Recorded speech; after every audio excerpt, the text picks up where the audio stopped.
My name is Angela, and I've always been the type to avoid office mixers like the plague.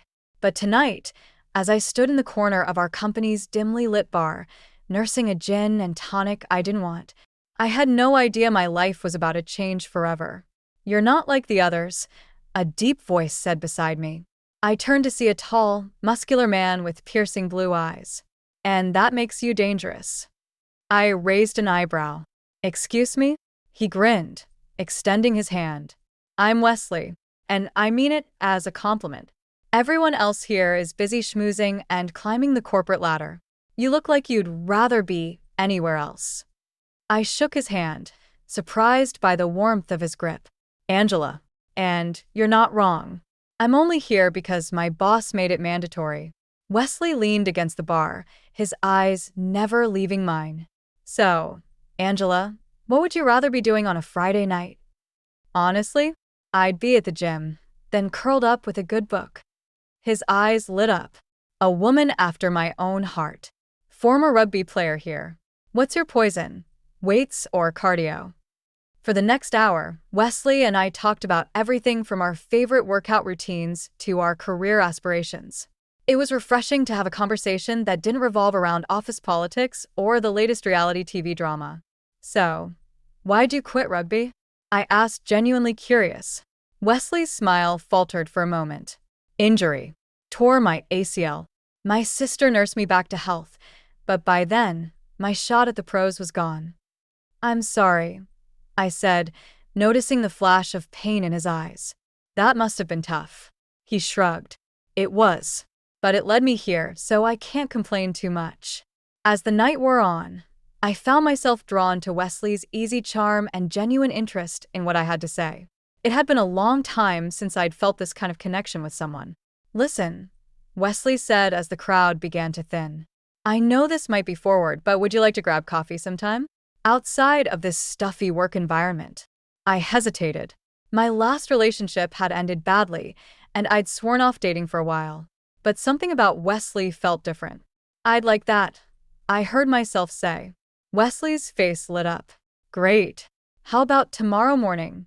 There's this little cafe on 5th that does amazing avocado toast." As we exchanged numbers, I couldn't shake the feeling that I was stepping into something bigger than just a coffee date. Wesley's earlier words echoed in my mind. "You're not like the others. And that makes you dangerous." Little did I know just how dangerous I would become, not just to Wesley's heart, but to the carefully constructed world his family had built around him. The next morning, I stood outside the cafe, debating whether to go in or turn tail and run. My phone buzzed with a text from Wesley. "Hope you're still coming. I promise I don't bite. Unless you're into that sort of thing." Winky face. I laughed despite myself and pushed open the door. Wesley was already there, 2 steaming mugs on the table in front of him. "I took a chance and ordered you a latte," he said as I sat down. "Hope that's okay." I took a sip, pleasantly surprised. "Perfect, actually. How'd you guess?" He winked. "I have a sixth sense about these things." As we talked, I found myself opening up more than I had in years. Wesley listened intently, asking thoughtful questions and sharing his own experiences. "You know," he said as we finished our coffee, "I have to admit something. I saw you at the office a few weeks ago and have been trying to work up the courage to talk to you ever since." I felt a blush creep up my cheeks. "Really? Why didn't you say anything sooner?" Wesley's eyes grew serious. "I've had some complicated relationships in the past. I wanted to make sure I was ready before jumping into anything new." There was something in his tone that made me wonder what he wasn't saying, but I pushed the thought aside.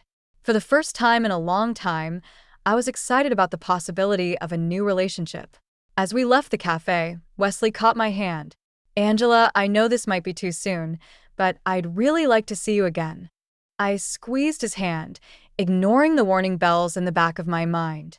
"I like that too, Wesley." Little did I know, that simple decision would set in motion a chain of events that would test my strength, my love, and my very sanity in ways I could never have imagined. The weeks following our first coffee date flew by in a whirlwind of shared laughter, intense workouts, and late-night conversations. Wesley and I fell into an easy rhythm, our connection deepening with each passing day. I can't believe how natural this feels, I said one evening as we strolled through the park, our fingers intertwined. Wesley squeezed my hand. I know what you mean. It's like I've known you forever. But as our relationship blossomed, I couldn't shake the feeling that Wesley was holding something back. Whenever the topic of his family came up, a shadow would cross his face. Tell me about your sister. I prodded gently one night over dinner. You mentioned she raised you? Wesley's fork paused halfway to his mouth. Vivian? She's intense. After our mom died, she took on the role of both sister and mother. We're close, but it's complicated. I sensed there was more to the story, but I didn't push. Instead, I changed the subject. Speaking of family, my parents are dying to meet you. How about dinner at their place this weekend? Relief flooded Wesley's face. I'd love that. Saturday evening found us on my parents' doorstep, a bottle of wine in Wesley's hand. My mother flung open the door before we could knock. Angela, darling. She enveloped me in a hug before turning to Wesley. And you must be the young man we've heard so much about. My father appeared behind her, extending his hand. Come in, come in. I hope you like lasagna, Wesley. It's Angela's favorite. As we settled around the dining table, I watched with growing warmth as Wesley charmed my parents. He complimented my mother's cooking, discussed rugby with my father, and even offered to help with the dishes. So, Wesley, my father said as we lingered over dessert, Angela tells us you work in finance? Wesley nodded. Yes, sir. I started as an intern right out of college and worked my way up. Impressive, my mother chimed in. And your family? Are they in the area? I felt Wesley tense beside me. It's just my sister and me. Our parents passed away when I was young. My mother's face softened. Oh, I'm so sorry, dear. That must have been difficult. Wesley managed a small smile. It was, but Vivian stepped up. She's been my rock. As we said our goodbyes later that evening, my parents pulled me aside. He's a keeper, Angela, my mother whispered. Don't let this one go. In the car ride home, Wesley was uncharacteristically quiet. Everything okay? I asked, reaching for his hand. He nodded, but his eyes remained fixed on the road. Your parents are great. It's just being there, seeing that kind of normal family dynamic. It made me realize how different my upbringing was. I squeezed his hand. Wesley, you can talk to me about it, you know. I want to understand. He sighed heavily. It's not easy to explain. Vivian, she's more than just a sister to me. She's been my whole world for so long. Sometimes I wonder if I even know who I am without her influence. A chill ran down my spine at his words, but I pushed the feeling aside. Maybe it's time I met her, I suggested. If she's such an important part of your life, I want to know her too. Wesley's grip on the steering wheel tightened. Yeah, maybe. I'll talk to her about setting something up. As we pulled up to my apartment, Wesley turned to me, his eyes intense. Angela, I need you to know something. What we have, it's special. I've never felt this way about anyone before. But my relationship with Vivian, it's complicated. I just hope you can be patient with me as I figure it all out. I leaned in, kissing him softly. We'll figure out together, I promised. Little did I know, those words would be put to the test sooner than I could have imagined. As I watched Wesley drive away, I couldn't shake the feeling that I was standing on the edge of something much bigger and more complex than I had bargained for. But for Wesley, I was willing to take the leap. The day of the family dinner arrived, and my stomach was in knots as Wesley and I pulled up to Vivian's house. It was a stately Victorian, impeccably maintained, with a manicured lawn that screamed perfection. Ready? Wesley asked, squeezing my hand. I nodded, forcing a smile. As I'll ever be. The front door swung open before we reached it, revealing a striking woman with Wesley's piercing blue eyes. Little brother, she exclaimed, pulling Wesley into a tight embrace. Over his shoulder, her gaze locked onto mine, assessing. You must be Angela, Vivian said, her smile not quite reaching her eyes. We've heard so much about you. As we stepped inside, a tall, handsome man appeared from the kitchen. I'm Sterling, he introduced himself, his charm palpable. Vivian's better half. The house was immaculate, every surface gleaming. Family photos adorned the walls, most featuring Wesley and Vivian. I noticed the absence of their parents in any recent pictures. "Dinner's almost ready," Vivian announced. "Wesley, why don't you give Angela the tour?" As Wesley led me through the house, I couldn't shake the feeling of being watched. Every room seemed to hold a piece of Wesley's past, carefully curated by Vivian. "And this is my old room," Wesley said, pushing open a door. It was like stepping into a time capsule. Trophies lined the shelves, and posters of rugby stars covered the walls. "Vivian's kept it exactly the same," he explained, a hint of discomfort in his voice. Back in the dining room, Vivian was laying out an impressive spread. "I hope you like roast chicken, Angela. It's Wesley's favorite. It looks delicious," I said, taking my seat. "Is there anything I can do to help?" Vivian waved me off. "No need. I know exactly how Wesley likes things." Throughout dinner, Vivian peppered me with questions about my job, my family, and my relationship with Wesley. Each answer seemed to be met with a subtle look of disapproval. "So, Angela," Vivian said, refilling my wine glass, "Wesley mentioned you have some food allergies. I hope I haven't included anything problematic." "Oh, it's just shellfish," I replied. "I'm fine with everything else." Vivian's eyes glinted. "Good to know. We wouldn't want any accidents." As dessert was served, a decadent chocolate cake, Sterling regaled us with stories from his bar. I noticed how he kept touching Vivian's arm, how she leaned into him. Yet her eyes rarely left Wesley. "Remember when you used to help out at the bar, Wes?" Sterling asked. "The ladies loved having you behind the counter." Wesley shifted uncomfortably. "That was a long time ago." "Oh, but you were so good at it," Vivian chimed in. Al visst ett charme. I felt a prickle of unease. There was an undercurrent to their words I couldn't quite grasp. As we were finishing our cake, I suddenly felt a tickle in my throat. Within moments, it became difficult to breathe. "Angela?" Wesley's voice was panicked. "What's wrong?" I tried to speak, but my throat was closing up. My vision blurred as I saw Vivian standing over me, her expression unreadable. "Oh dear," she said, her voice distant.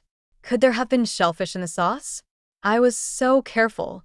The next few minutes were a blur of activity. Wesley calling an ambulance, Sterling fetching my EpiPen from my purse, Vivian hovering nearby with a look of concern that didn't quite reach her eyes. As the paramedics loaded me into the ambulance, I caught a glimpse of Vivian comforting a distraught Wesley. "Don't worry," I heard her say. "I'll take care of everything." In the hospital, as the medication took effect and my breathing eased, I replayed the evening in my mind. The careful questions, the loaded glances, the accidental exposure to my allergen.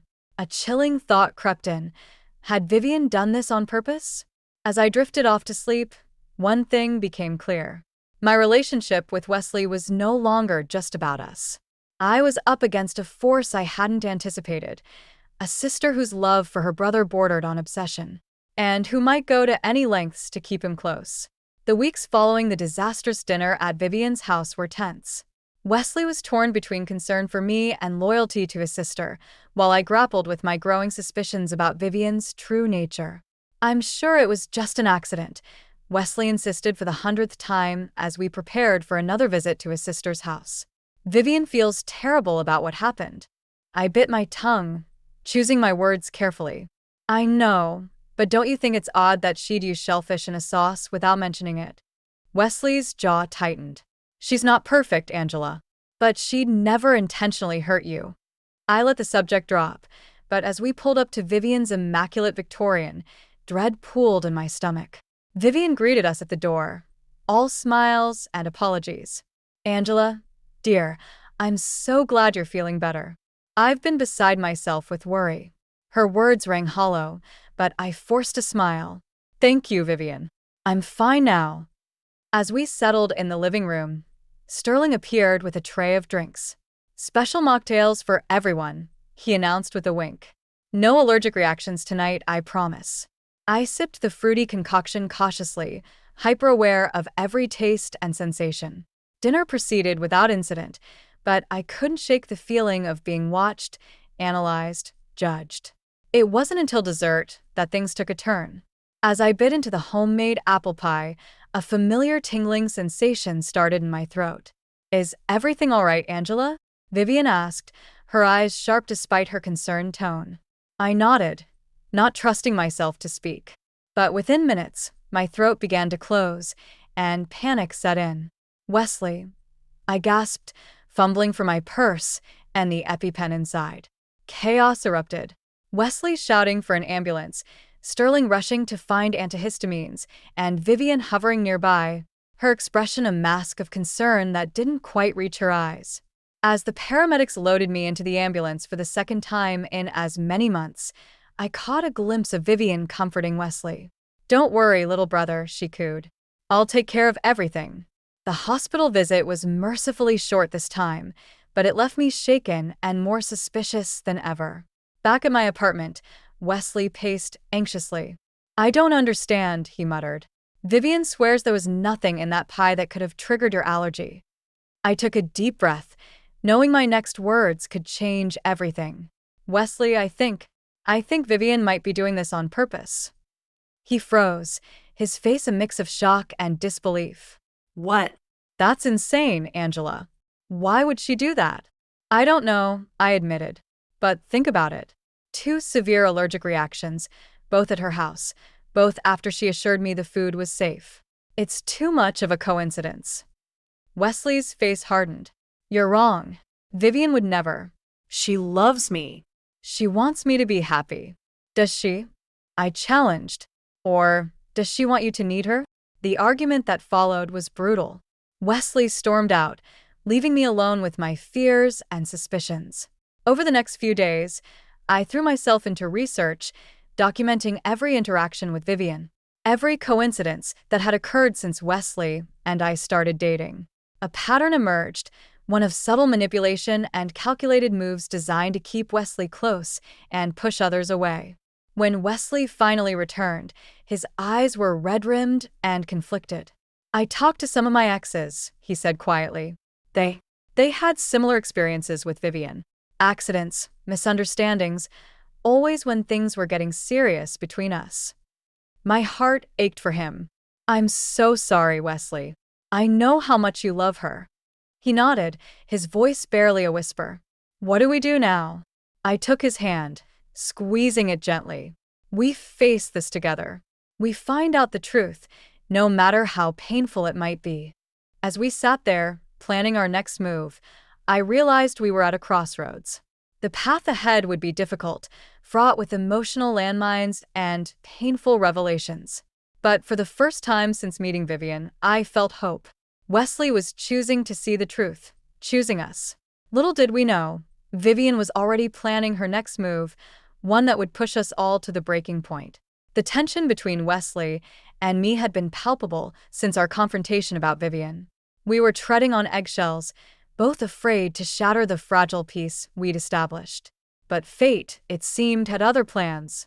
"We should go to Sterling's bar tonight," Wesley suggested one Friday evening. "It might help, to see them in a different setting." I hesitated but agreed. Maybe a neutral ground would provide some clarity.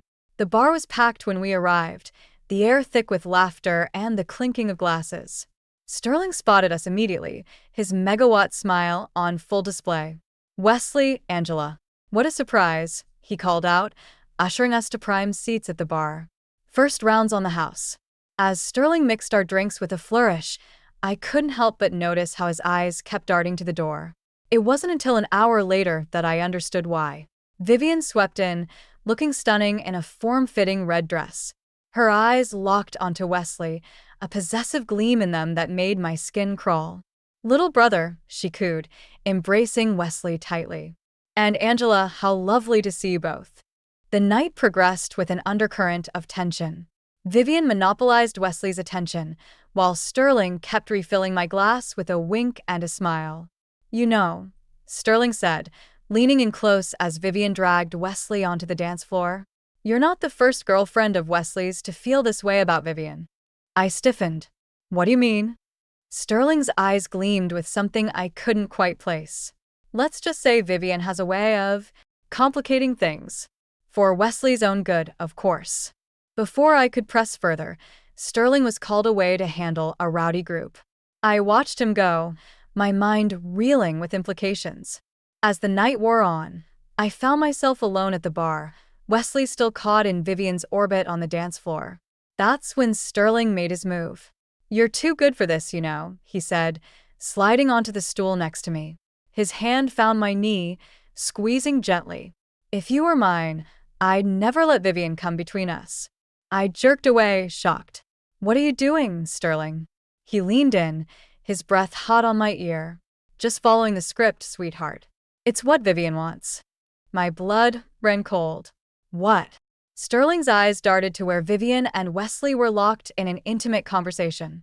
She always does this. Pushes the girlfriends away, keeps Wesley close. And me? I play my part. I stood abruptly, my chair scraping loudly against the floor. Wesley's head snapped up, his eyes widening as he took in the scene. "Angela," he called out, pushing through the crowd. But I was already moving, desperate for air, for space to process Sterling's revelation. I burst out of the bar, gulping in the cool night air. Wesley caught up to me on the sidewalk. "What happened? Did Sterling say something?" I turned to face him, tears stinging my eyes. "It's all been a lie, Wesley. A manipulation." Sterling just admitted it. Wesley's face paled. "What are you talking about?" "Vivian," I choked out. "She's been orchestrating everything. The accidents, the tension, even Sterling's advances. It's all to keep you close and push everyone else away." Wesley shook his head, denial written across his features. "No, that's not possible. Vivian wouldn't." "Wouldn't what, little brother?" Vivian's voice cut through the night air like a knife. She stood in the bar's doorway, Sterling hovering behind her like a shadow. The moment stretched, taut with unspoken accusations and years of manipulation. Wesley looked between us, his world visibly crumbling around him. "Is it true?" he whispered, his voice breaking. Vivian's mask slipped for just a moment, revealing a desperation that chilled me to the bone. "Everything I've done has been for you, Wesley. To protect you." Wesley stumbled back as if physically struck. "Protect me?" "By sabotaging every relationship I've ever had." Vivian reached for him, but he flinched away. "You don't understand. After Mom and Dad, you're all I have. I couldn't lose you two." As the siblings faced off, years of unspoken resentments bubbling to the surface, I realized we had reached a turning point. The truth was out, ugly and raw. Now Wesley had to make a choice, the sister who had been his whole world, or the future we could build together. The night air crackled with tension as we all waited to see which way the scales would tip. The tension from that night outside Sterling's bar hung over us like a storm cloud for days. Wesley was a shell of himself, torn between the sister who raised him and the truth he could no longer ignore. I walked on eggshells, afraid that one wrong move might shatter our fragile relationship. It was Wesley who finally broke the silence. "We need to talk to Vivian," he said one morning, his voice heavy with resignation. "All of us. Together." I nodded, my heart racing at the thought of confronting Vivian directly. "Are you sure you're ready for this?" Wesley's eyes met mine, a mix of determination and fear swirling in their depths. "I have to be. For us." The drive to Vivian's house was silent, the weight of what was to come pressing down on us both. As we pulled up, I noticed Sterling's car in the driveway. "Did you tell them we were coming?" I asked. Wesley shook his head. No. But somehow, I'm not surprised they're both here. Vivian opened the door before we could knock, her smile brittle. "Wesley, Angela." What an unexpected surprise. We followed her into the living room, where Sterling lounged on the sofa, drink in hand. The air crackled with unspoken tension. "We need to talk," Wesley said, his voice steadier than I expected. "About everything." Vivian's facade cracked for just a moment before she composed herself. "Of course, little brother. What's on your mind?" For the next hour, everything came pouring out. The allergic reactions, the subtle manipulations, Sterling's advances, all of it laid bare. Vivian denied it at first, her voice rising in pitch as she protested her innocence. "How could you think I'd do such things?" she cried, tears welling in her eyes. "Everything I've done has been for you, Wesley." But as Wesley recounted incident after incident, years of coincidences that had driven wedges between him and every woman he'd cared for, Vivian's denials grew weaker. "You don't understand," she whispered, her mask finally crumbling. "After Mom and Dad died, you were all I had left. I couldn't bear the thought of losing you too." Wesley's voice shook as he replied, "So you decided to control every aspect of my life? To sabotage every relationship I've ever had?" Vivian collapsed onto the sofa, her body racked with sobs. "I was protecting you. Those women, they didn't understand you like I do. They would have hurt you, left you, like you're hurting me now." Wesley's words cut through the room like a knife. I watched as years of manipulation and codependency unraveled before my eyes. Sterling, silent until now, finally spoke up. "It's true, mate," he said, unable to meet Wesley's gaze. "All of it. Vivian. She orchestrated everything. The accidents, the misunderstandings, even my part in it all." Wesley stumbled back, as if physically struck. "How could you?" he whispered, his eyes locked on his sister. "How could you do this to me?" Vivian reached for him, desperation etched across her face. "Please, Wesley. You have to understand. I love you. Everything I did out of love." But Wesley recoiled from her touch. "This isn't love, Vivian. This is control. This is fear. And I can't live like this anymore." The room fell silent, save for Vivian's muffled sobs. I stood there, my heart breaking for Wesley even as relief flooded through me. The truth was finally out. Wesley turned to me, his eyes shining with unshed tears. "Angela, I'm so sorry. For everything. Can you ever forgive me for not seeing the truth sooner?" I took his hand, squeezing it gently. "There's nothing to forgive. We're in this together, remember?" He nodded, a small smile breaking through his pain. Then he turned back to Vivian, his voice firm despite the tremor in it. "I love you, Viv. You're my sister, and that will never change. But this, us, it has to change. I need space. Time to figure out who I am without your influence." Vivian's wail of anguish echoed through the house as Wesley led me towards the door. As we stepped outside, I could feel the shift in the air. A chapter was closing, but a new one filled with hope and the promise of a healthier future, was just beginning. Wesley took a deep breath, his hand still clasped tightly in mine. "Let's go home," he said softly.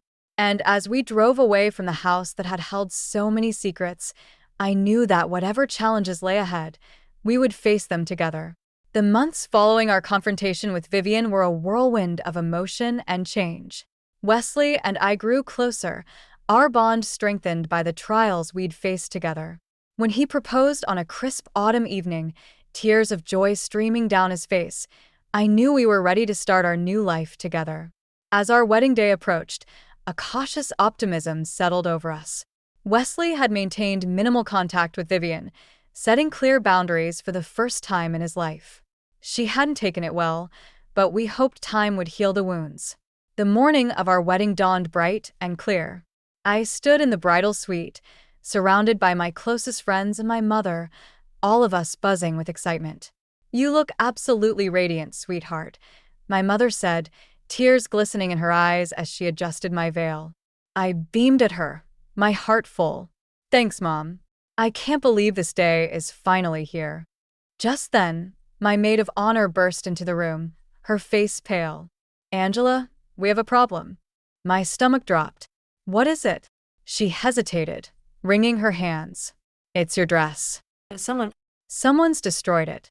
The room erupted in gasps and exclamations. I felt the blood drain from my face as I rushed to the closet where my gown had been hanging. Sure enough, it was in tatters, slashed to ribbons. "Vivian," I whispered, a cold certainty settling over me. My mother wrapped her arm around me. "Oh, honey, what are we going to do?" For a moment, panic threatened to overwhelm me. Then, a strange calm washed over me. I'd been preparing for this, hadn't I? Ever since that night at Sterling's bar, I'd known Vivian wouldn't go down without a fight. I turned to my stunned bridal party, a determined smile on my face. Ladies, remember that backup plan we talked about? Relief flooded their faces as understanding dawned. My maid of honor rushed to retrieve the garment bag we'd hidden away, just in case. As I slipped into the simple, elegant gown we'd chosen as a contingency, I felt a surge of pride. Vivian might have destroyed my original dress, but she couldn't touch what really mattered, the love Wesley and I shared. Meanwhile, in the groom's suite, chaos of a different kind was unfolding. Wesley paced anxiously, his best man watching with concern. "She's not coming, is she?" Wesley muttered, running a hand through his hair. "Vivian's done something, I know it." Just then, there was a commotion outside. The door burst open, revealing a disheveled Vivian. "Wesley, please," she pleaded, her eyes wild. "You can't go through with this. She's not right for you. Only I understand what you need." Wesley's face hardened. "Vivian, stop. This ends now. What have you done?" Vivian's composure cracked. I only wanted to protect you. The dress. I thought if I could just delay things." Wesley's best man stepped between them. "I think you should leave, Vivian." Now. As security escorted a sobbing Vivian from the premises, Wesley turned to his best man, determination etched on his face. "Find Angela. Make sure she's okay. This wedding is happening no matter what." Back in the bridal suite, I stood before the mirror, taking in my reflection. The backup dress was simpler than my original gown, but as I gazed at myself, I realized it was perfect. It represented everything Wesley and I had been through: resilience, adaptability, and unwavering love. A knock at the door interrupted my thoughts. "Angela." Wesley's voice called out. "Are you okay? Can I come in?" I hesitated for just a moment before answering. "Yes, come in." Wesley entered, his eyes widening as he took in the sight of me. "Angela, you look breathtaking." I smiled, tears threatening to spill. "Vivian?" He shook his head. Gone. "It's just us now." Wesley crossed the room in 2 strides, taking my hands in his. "Angela, after everything we've been through, I want you to know, I choose you. Today and every day. No more doubts, no more interference. Just us." I squeezed his hands, my heart overflowing. "I choose you too, Wesley. Always." As we made our way to the ceremony, hand in hand, I knew that whatever challenges lay ahead, we would face them together. Vivian's final attempt at sabotage had failed. Our love, tested by fire, had emerged stronger than ever. The wedding march began to play, and as we stepped into our future, I felt a sense of triumph. We had won, not just against Vivian, but against all the doubts and fears that had plagued us. This was our moment, our victory, and nothing could take it away from us. The first year of our marriage flew by in a blissful whirlwind. Wesley and I settled into our new home, relishing the peace that came with our hard-won freedom from Vivian's influence. We threw ourselves into building our life together, focusing on our careers and nurturing our relationship. It was on our first anniversary that the unexpected happened. A letter arrived, postmarked from a small town on the coast. I recognized Vivian's handwriting immediately. "Do you want me to read it?" Wesley asked, his voice tight with apprehension. I squeezed his hand. "Let's do it together." The letter was a revelation. Vivian wrote of her journey over the past year, the therapy she'd undergone, the painful self-reflection, and the realization of the damage she'd caused. She expressed deep remorse for her actions and a desire to make amends, if we were willing. "What do you think?" I asked Wesley, watching emotions play across his face. He sighed, running a hand through his hair. "I don't know. Part of me wants to believe her, but after everything..." I nodded, understanding his hesitation. "Maybe we could start small. A phone call, perhaps?" That phone call led to more conversations, each one a careful dance of boundaries and tentative trust. Vivian had indeed changed.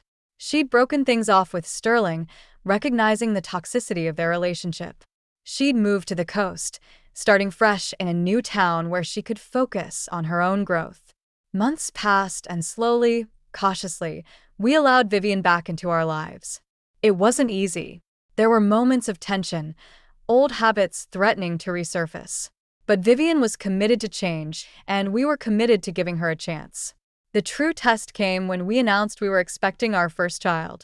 I held my breath, waiting for Vivian's reaction. To my surprise, tears of joy filled her eyes. "I'm so happy for you both," she said, her voice thick with emotion. "And I promise I'll be the best aunt I can be, without overstepping." As my due date approached, Vivian proved true to her word. She offered support without smothering, respecting our boundaries at every turn. When our daughter, Lily, was born, Vivian was there, but she waited patiently in the waiting room until we were ready for visitors. Watching her hold Lily for the first time, I saw a transformation in Vivian. The possessiveness that had once consumed her was gone, replaced by a gentle, nurturing love. "She's perfect," Vivian whispered, gazing down at her niece. "You two have created something beautiful."